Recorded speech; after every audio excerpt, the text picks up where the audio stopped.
សូមស្វាគមន៍មកកាន់ Channel YouTube KH New ជា Channel ធ្វើការ review លើសមត្ថភាពសព្វវុធថ្ងៃនេះយើងងាកមកមើលអាវុធពីរប្រភេទដែលចិនធ្លាប់យកមកធ្វើសម្ពយុទ្ធនាមាសជាមួយកម្ពុជានាឆ្នាំ2025កន្លងទៅនោះគឺអូថមភេកយៈសិទ្ធ20និងកាភ្លើងធំស្វ័យប្រវត្តិ PCL 171អំពីសិទ្ធ20គឺជាអូថមភេកយៈដឹកជញ្ជូនធុនមធ្យមហើយវាក៏អាចបំពាក់សព្វវុធបានដែរធ្វើការហោះហើរជាលើកដំបូងក្នុងឆ្នាំ2013និងដាក់ប្រើប្រាស់ជាផ្លូវការនាឆ្នាំ2019វាមានទម្ងន់ទទេ5000គីឡូក្រាមពេលផ្ទុកទាហាននិងសព្វវុធរួចមានទម្ងន់10000គីឡូក្រាមបន្ថយប្រវែង20ម៉ែត្រកម្ពស់5ម៉ែត្រចុច3មានស្លាបប្រវែង16ម៉ែត្រប្រើប្រាស់ម៉ាស៊ីន W710 មានសមត្ថភាពហោះក្នុងល្បឿន290ទៅ360គីឡូម៉ែត្រក្នុង1ម៉ោងចម្ងាយប្រយុទ្ធ560គីឡូម៉ែត្រដោយអាចហោះក្នុងរយៈកម្ពស់6000ម៉ែត្រនៅកាប៊ីនខាងមុខមានកៅអីចំនួន2សម្រាប់ភីឡុត2នាក់សិទ្ធ20អាចទុកកម្លាំងទាហានចំនួន15នាក់និងអាចស្ទូចរថយន្តយោធាឬក៏កាំភ្លើងធំដើម្បីបម្លាស់ទីបានត្បិតថាវាជាឧទ្ធម្ភាគចក្រដឹកជញ្ជូនក៏ពិតមែនប៉ុន្តែសិទ្ធ20ក៏អាចបំពាក់សព្វវុធដើម្បីប្រយុទ្ធបានដែរចំពោះការបំពាក់សព្វវុធរបស់វាមានដូចជាកាំភ្លើងយន្តបំពង់សម្រាប់បាញ់គ្រាប់រ៉ូកែតមីស៊ីលបាញ់ពីអាកាសមកដីប្រភេទ AKD9 AKD10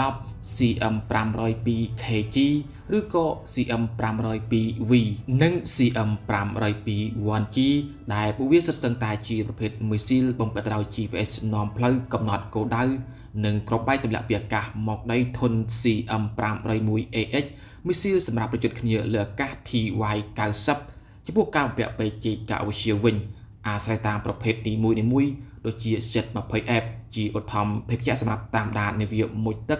និងវាត្រូវបានដាក់ល្បាតលើនាវាពិឃាត Tab 052D Tab 054B និង Tab 075ជាដើម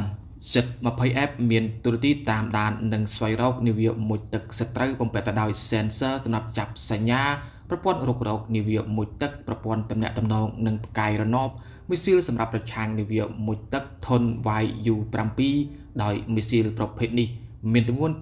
235គីឡូក្រាមបណ្ដោយប្រវែង2ម៉ែត្រចុច7ក្បាលគ្រាប់មានទម្ងន់45គីឡូក្រាមបាញ់បានចម្ងាយ 14.1 គីឡូម៉ែត្រនិងនៅមានប្រភេទផ្សេងទៀតជាច្រើនដូចជា Z20J និង Z20T ជាដើមចំណែកឯកាំភ្លើងធំស្វ័យប្រវត្តិ PCL 171វិញត្រូវបានដាក់ប្រើប្រាស់ជាផ្លូវការក្នុងឆ្នាំ2020មានទម្ងន់11តោនទៅ12តោនមានបណ្ដោយប្រវែង6ម៉ែត្រចុច54កម្ពស់2ម៉ែត្រចុច13ទទឹង2ម៉ែត្រចុច38កាំភ្លើងធំកណ្ដុង122មីលីម៉ែត្របំពាក់លើរថយន្តយោធាមានកង់6x6រត់ក្នុងល្បឿន120គីឡូម៉ែត្រក្នុង1ម៉ោងរត់បានចម្ងាយ700គីឡូម៉ែត្រដោយកាំភ្លើងធំប្រភេទនេះមានសមត្ថភាពបាញ់បានចម្ងាយ18ទៅ22គីឡូម៉ែត្រប៉ុន្តែបើបាញ់គ្រាប់ពិសេសបំពាក់ដោយ GPS នាំផ្លូវវិញគឺអាចបាញ់បានចម្ងាយ27ទៅ40គីឡូម៉ែត្រ PCL 171មានលក្ខណៈពិសេសជាងកាំភ្លើងធំដទៃមួយចំនួននោះគឺអាចផ្ទុកគ្រាប់នៅនឹងរថយន្តដែលបំពាក់កាំភ្លើងធំនោះតែម្ដងដោយអាចផ្ទុកគ្រាប់បានចំនួន28គ្រាប់និងពួកវាចេញប្រតិបត្តិការជាក្រុមមានរថយន្តដែលផ្ទុកកាំភ្លើងធំចំនួន6គ្រឿងប្រព័ន្ធរ៉ាដាសម្រាប់ចាប់យកគោលដៅនិងតាមដានដោយវាអនុញ្ញាតឲ្យកាំភ្លើងធំប្រភេទនេះបាញ់ចំគោលដៅបានល្អសពថ្ងៃវាបែងចែកទៅជា3ស៊េរីគឺ SA15 155មីលីម៉ែត្រសម្រាប់លក់ចេញទៅប្រទេសដែលមានលទ្ធភាពធូរធារទូយ៉ាងដូចជាប៉ាគីស្ថានជាដើម PCL 181 155មីលីម៉ែត្រសម្រាប់ប្រើប្រាស់ក្នុងជួរកងទ័ពចិនខ្លួនឯងនិង PCL 171 122មីលីម៉ែត្រសម្រាប់ប្រទេសដែលមានថវិកាទន់ខ្សោយ